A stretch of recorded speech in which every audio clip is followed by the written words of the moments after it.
While the court case on family separation continues, at the U.S. Mexico border, the flow of migrants seeking asylum, many arriving with their children, continues to grow. How those families get to the border and manage to cross is a money making enterprise for smugglers and for Mexico's powerful cartels. A recent investigation from the Texas Tribune and Time documented the intricate infrastructure that's part of this border hustle. La Technica is one of the big jumping off points for migrants who are passing through Guatemala, mostly from Honduras, en route to Mexico. You're not going to be able to find it on many maps. It doesn't even show up. This is a one industry town. Everyone here is involved. Everyone here seems to be making some money from it, whether it's feeding them, whether it's driving the boats, whether it's driving the taxis, providing the hotels. It's an industry, it's a town that has sprung up around transit migration from Honduras. They get on these small boats, these small wooden boats, and there they cross over and get into taxis that are waiting for them on the other side, and then they'll head north. The next big stop on the migrant route is Villahermosa. This is where the coyotes start to make bang for their buck because they can smuggle people in bulk. Right now we are arriving to Villahermosa, which is one of the biggest hubs for migrant smuggling via tractor trailers in Mexico. The migrants are going to be boarding now into tractor trailers and moving north through Mexico on federal highways just like this one. Jay Root, investigative reporter for the Texas Tribune, joins me now from Austin, Texas for more on his reporting. Now, you worked on this since June. What you just described, or what we just saw, is a small clip of a 20-minute, 25-minute film. There's an established infrastructure here. This takes a tremendous amount of planning and money. What are the economics of this? How did human trafficking become so profitable? Well, one of the things that happened is that the enforcement ramped up quite a lot. You know, 15 to 20 years ago, it wasn't that hard to cross and it wasn't that expensive.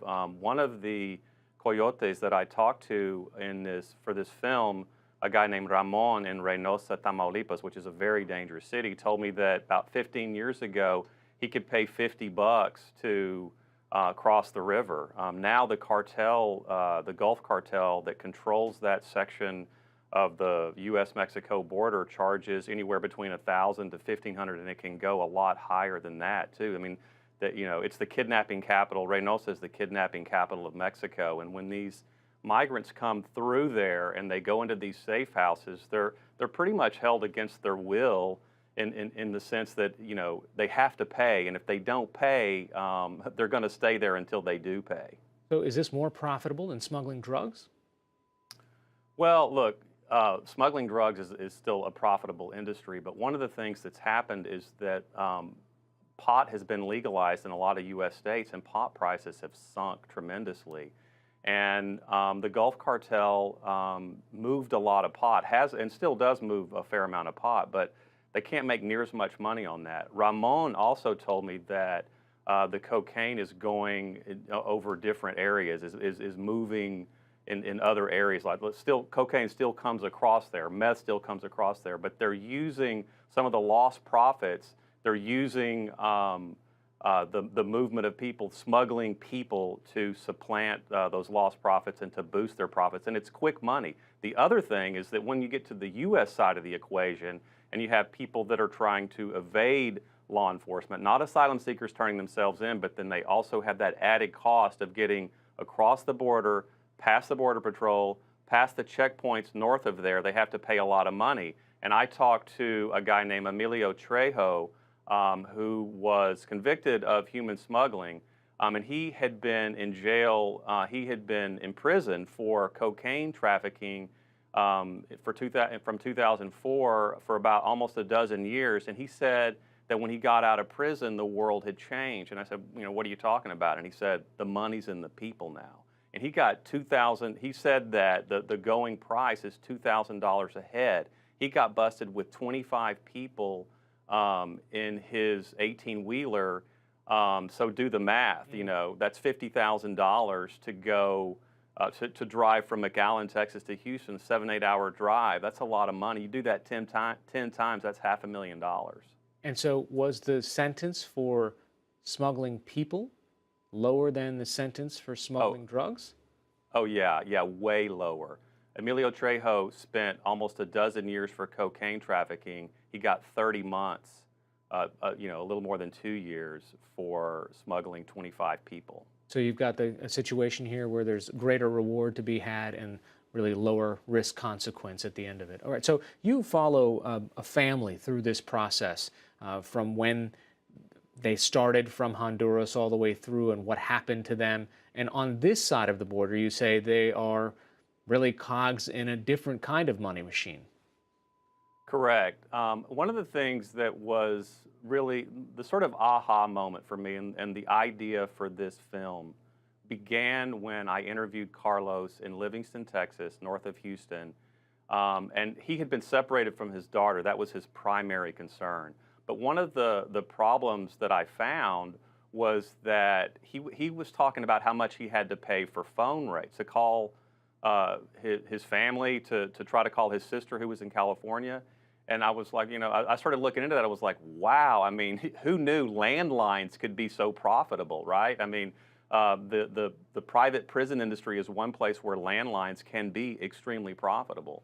And so I started looking into that, and I realized that when migrants go into detention facilities, they face, it's a sort of what they describe as kind of a company town atmosphere where, in a lot of cases they're working for either $1 a day or sometimes for nothing. And if they don't do it, they can be punished for it. And I was like, this whole economy where the very thing that they complained about on the way here, coming through Mexico, that they sort of were forced to, pay all this money.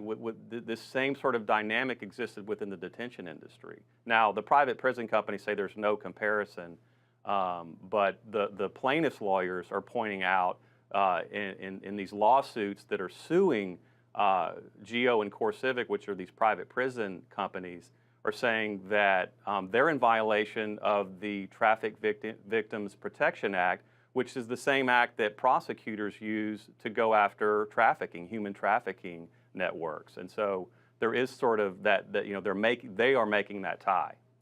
One of the things I also was wondering was, is it cheaper for someone to cross the border with a child in tow? Yes. Yes. I mean, this is the case that the administration has been making for, in some part, justifying the zero tolerance, to create a disincentive, to say, you know what, there are people using children as ways to get in through the asylum system instead of having to go through the border, hide in trucks, go farther inland. Well, let me tell you how this works. Is that when somebody wants to go, the clip that we showed from La Technica, the reason why that's sort of an important clip is that Carlos told me that he crossed in La Technica, and then I started interviewing other migrants, and they're all saying La Technica, La Technica.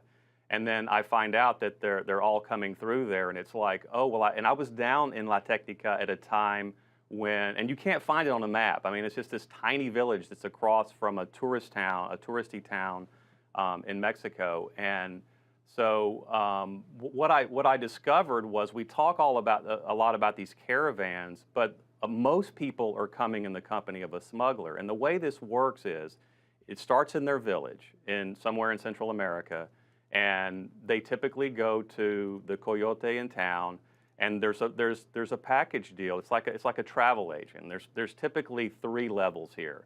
The top level is about 10. It can go up to 10, 12. I even talked to a guy who paid $16,000 to be driven basically in whatever kind of transportation. It may be in the back of a truck or whatever, but you don't have to walk for any of it, and you go from your village all the way to some city in the U.S. The middle range, 7,500 to 8,500, you have to walk around the checkpoint once you get across the border.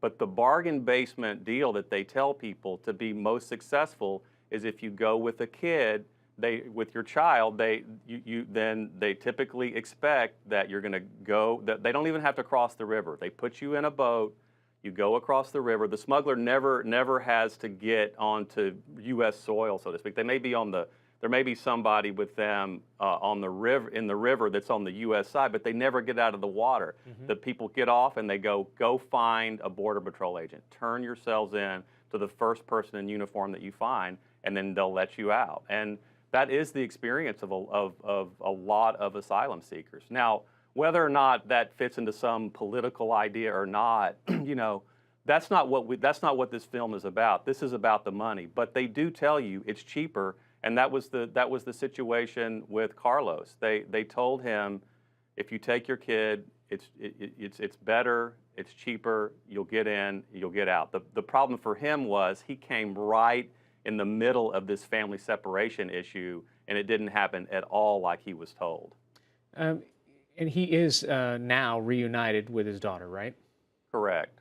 His wife is still in Honduras, and in the film, you ask her whether she would be willing to go, and she says no, not after what I've seen.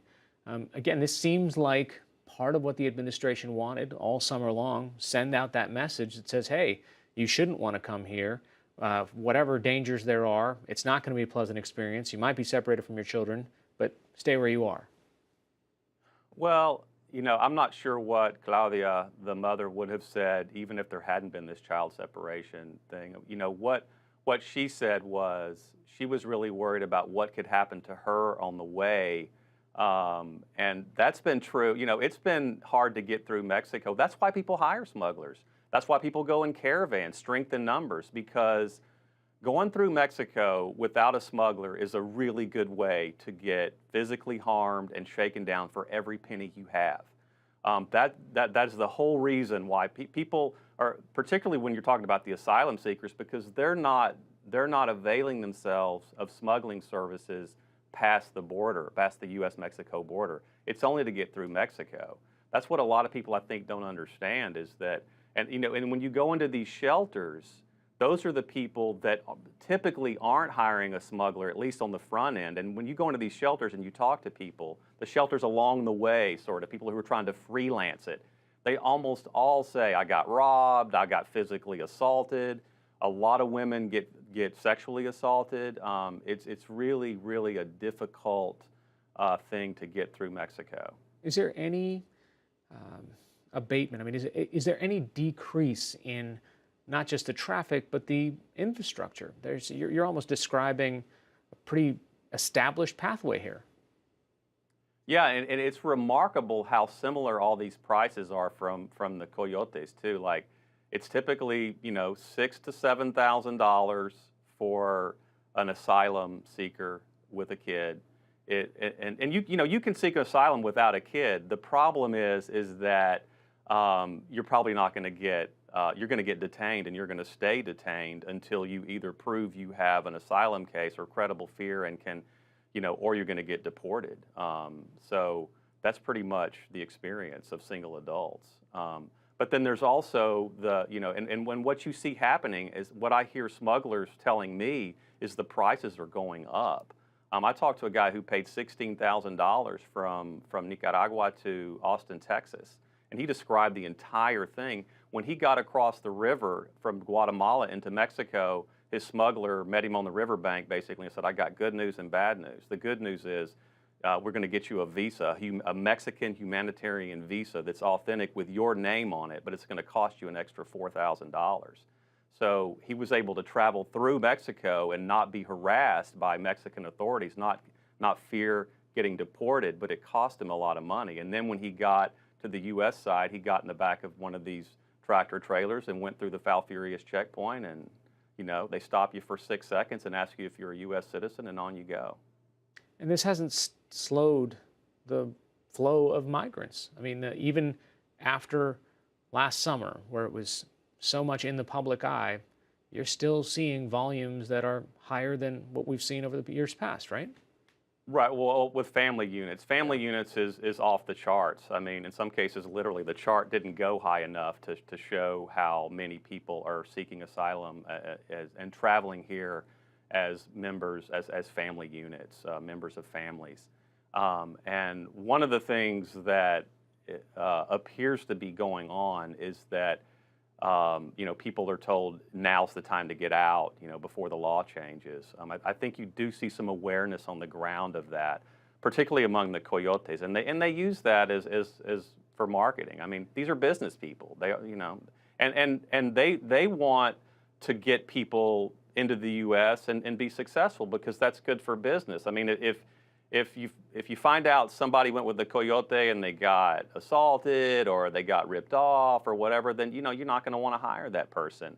One of the most fascinating things that I found out was this phenomenon, and we show this in the documentary, of where the smuggler actually takes a video of the family crossing the river and then sends it back to the family and says, hey, they're there, they got across, we did our job.